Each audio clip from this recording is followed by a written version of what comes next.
सच बोलो।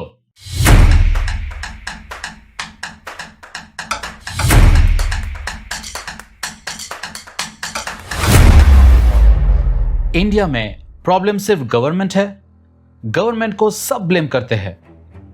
पर एक सवाल किसी ने पूछा, ऑपोजिशन क्या कर रहा है? पेपर लीक पे आवाज उठी, अनएम्प्लॉयमेंट पे सवाल उठे, ब्रिजेस गिरे, डिबेट्स भी हुई, लड़कियों की सेफ्टी हेडलाइंस बनी, स्टेट्समैन भी आए, पर असर कहां? ना प्रेशर ना चेंज, बस स्टेटमेंट्स, स्पीचेस, हेडलाइंस। मतलब ऑपोजिशन है या सिर्फ ड्रामा? देखो, सवाल उठाना प्रॉब्लम नहीं है, ऑपोजिशन का काम ही होता है सवाल उठाना। पर आज जो हो रहा है वो सिर्फ सवाल उठाना नहीं है, वो है रिएक्शन पॉलिटिक्स। कोई भी इशू आता है उस पे स्टेटमेंट्स आती है, प्रेस कॉन्फ्रेंस होती है, ट्रेंड बनता है और फिर सब खत्म। जैसे नीट और एसएससी पेपर लीक, प्रोटेस्ट हुए, इन्वेस्टिगेशन हुई, स्टूडेंट्स सड़कों पर आए, सिस्टम पर सवाल भी उठाए गए, पर क्या सिस्टम चेंज हुआ? या फिर महंगाई को ही देख लो, फ्यूल प्राइसेस, डेली एक्सपेंसेस, हर जगह इशू उठता है, स्टेटमेंट्स आते हैं, प्रोटेस्ट होते हैं, पर आम आदमी को क्या रिलीफ मिला? प्रॉब्लम इशू का नहीं, प्रॉब्लम इम्पैक्ट का है। और इम्पैक्ट क्यों नहीं बन रहा? क्योंकि गेम सिर्फ बाहर नहीं, गेम अंदर भी चल रहा है, और वही असली प्रॉब्लम है। अब सवाल यह है कि अंदर ऐसा क्या चल रहा है कि इम्पैक्ट बन ही नहीं रहा? सबसे बड़ी प्रॉब्लम, ऑपोजिशंस में लीडर्स तो काफी है, बट कोई लीडर नहीं है। राहुल गांधी स्ट्रॉन्ग अटैक्स करते हैं, चौकीदार चोर है जैसे स्लोगन्स लोगों को याद रह जाते हैं। वो ईवीएम और इलेक्शन प्रोसेस पर सवाल तो उठाते हैं, लेकिन उनकी बात जब इलेक्शन कमीशन सपोर्ट नहीं करता तो वो सिर्फ आवाज बनकर रह जाती है। मतलब आवाज है लेकिन कोई डायरेक्शन नहीं है।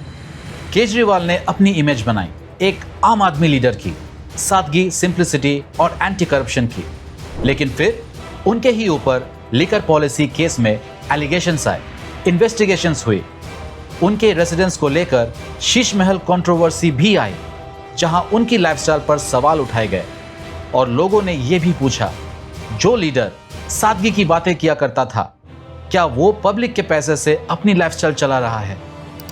और जब लीडर की इमेज में ही डाउट आ जाए तब वो लीडर नहीं रहता, बस एक और पॉलिटिशियन बन के रह जाता है। ममता बनर्जी स्ट्रॉन्ग लीडर है, स्टेट में पावर दिखाती है, लेकिन उनकी पार्टी बार बार कंट्रोवर्सी में आती है। Teacher recruitment case, Chief Minister Mamata Banerjee referring to the recent controversies over the teachers recruitment scam in the state. Cattle smuggling case, border और इलीगल इन्फिल्ट्रेशन का मुद्दा बार बार उठता है और फोकस शिफ्ट हो जाता है इशू से कंट्रोवर्सीज पर। देखो उधर घुसपैठी आ जाते हैं, घुसपैठी तो आएगा, वो बाहर से आएगा, उधर से कटिंग करके उधर जा रहा है। जब लीडर्स खुद ही सवालों में घिरे हो तो सवाल उठाएगा कौन? दूसरी प्रॉब्लम, यूनिटी। इलेक्शन के टाइम सब एक साथ दिखते हैं, लेकिन ग्राउंड लेवल पर आप अलग, कांग्रेस अलग, टीएमसी अलग। सीट शेयरिंग पर ही इनका एग्रीमेंट नहीं होता और हर स्टेट में अलग अलग लड़ाई चलती रहती है। मतलब सामने अलायंस, अंदर कंपटीशन। जब एक ही साइड के लोग आपस में ही लड़ रहे हो तो सामने वाले को चैलेंज कौन करेगा? तीसरी और सबसे बड़ी प्रॉब्लम, स्ट्रैटेजी। स्ट्रैटेजी ही नहीं है, बस हर मुद्दे पे रिएक्शन आ जाता है। कोई लॉन्ग टर्म सोच नहीं दिखती, बस तुरंत रिएक्शन दिखता है।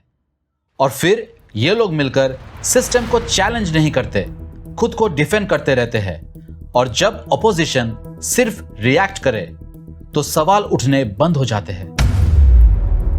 और जब सवाल ही नहीं उठेंगे तो गलतियों का हिसाब कौन लेगा? नुकसान कौन भरेगा, वो या हम? अब बात सिंपल है, ये सिर्फ पॉलिटिक्स नहीं है, ये सीधे हमारे लाइफ को इफेक्ट करता है।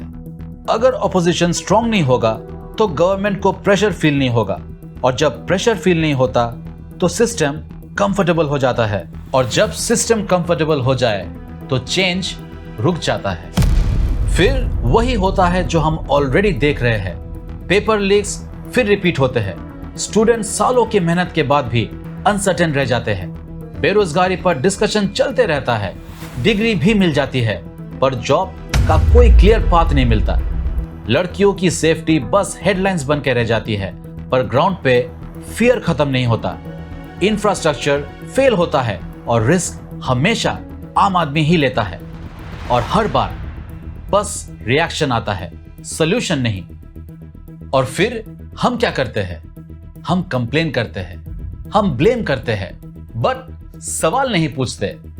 सच ये है, डेमोक्रेसी तब स्ट्रांग होती है जब सवाल स्ट्रांग होते हैं, और जब सवाल ही कमजोर हो जाए तो सिस्टम धीरे धीरे कंट्रोल से बाहर नहीं, कंट्रोल से ऊपर हो जाता है।